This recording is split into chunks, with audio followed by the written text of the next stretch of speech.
Man, oh man, the cruise news is popping off like a 4th of July firework. We got cruise lines going bankrupt. We got cruise ships being scrapped, and we got a whole group of Carnival cruisers asking the question, well, is that fair? What you just did to us?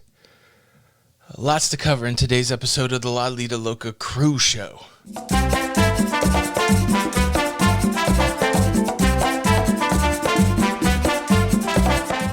Hey, what's up, everybody? Welcome back to the show. My name's Tony. I'm your host. If you enjoy that cruising and travel content, please consider subscribing with the notification bell on. That way you don't miss out on any of the episodes. Well, let's put the date stamp on it. It is July the 7th, 2020. And like I said, the cruise news has been popping off.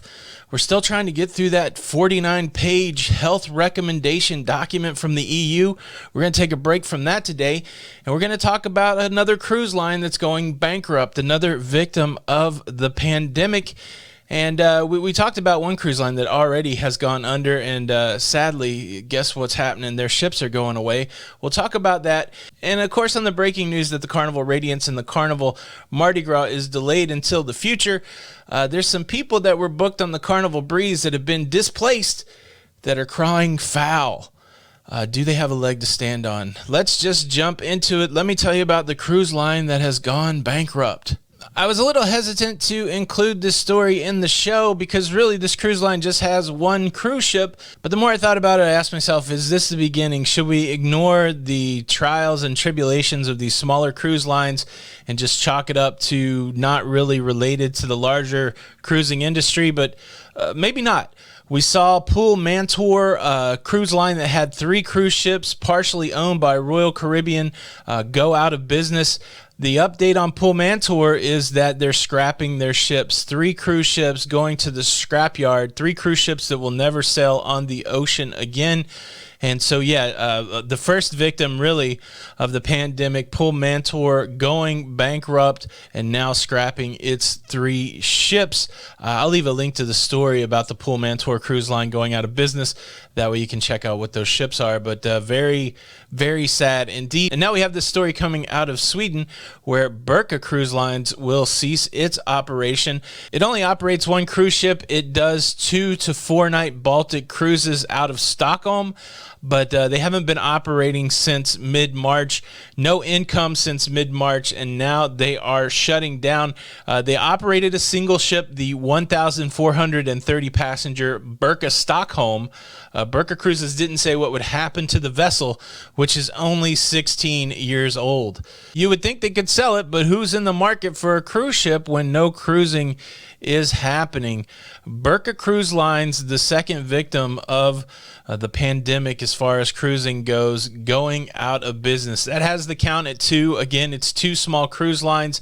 I don't know if this is indicative of what's going to happen in the broader cruising industry, but one thing that is troubling is the delay to get back to cruising. Fortunately, we are seeing some activity in Asia. Genting Cruise Line getting back to business with this document about the EU and like Hurtigruten in Norway.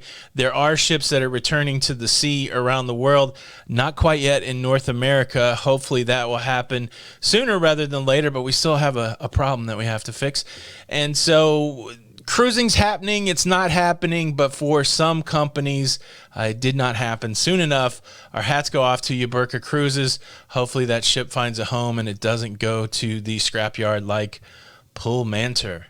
The cruise news, it's crazy. I used to remember when I would speculate about whether roller coasters were cool on a cruise ship or could you wear a hat in the dining room. But now it is some deep stuff with people losing jobs, people going out of business. It's a bummer, but that is what's going on. Trying my best to keep you informed with things that at least are interesting to me that seem to play some sort of role in the broader cruising industry. And with that in mind, let's talk about the announcement that Carnival made last night. I put out a video that's got all the details of the Carnival announcement. But one of the things that have people a little riled up this morning as the reality of dawn starts to hit these cruises is that basically Carnival preferred the sailings on the Radiance over the breeze, over the Carnival breeze. So what happened? Carnival Radiance not going to be ready on time, and instead of just canceling all those sailings, so look, the Carnival Mardi Gras not ready on time, you know what they did? They just canceled those sailings. Carnival Radiance not ready on time, they didn't just cancel those sailings, they moved those sailings over to the Carnival Breeze. The Carnival Breeze is going to take the sailings from the Carnival Radiance, but the problem is the Breeze had its own set of sailings. And so for a whole bunch of people, they got canceled today. And basically what they're saying is that the people with the Radiant sailings got preference over the people that had the Breeze sailings. And there are people out there that are not too happy. One member of the Lido Loca cruising community very upset today, talking about how they gave up their summer vacation to book a very specific cruise on the Carnival Breeze. The gentleman's wife is a first responder fighting the pandemic.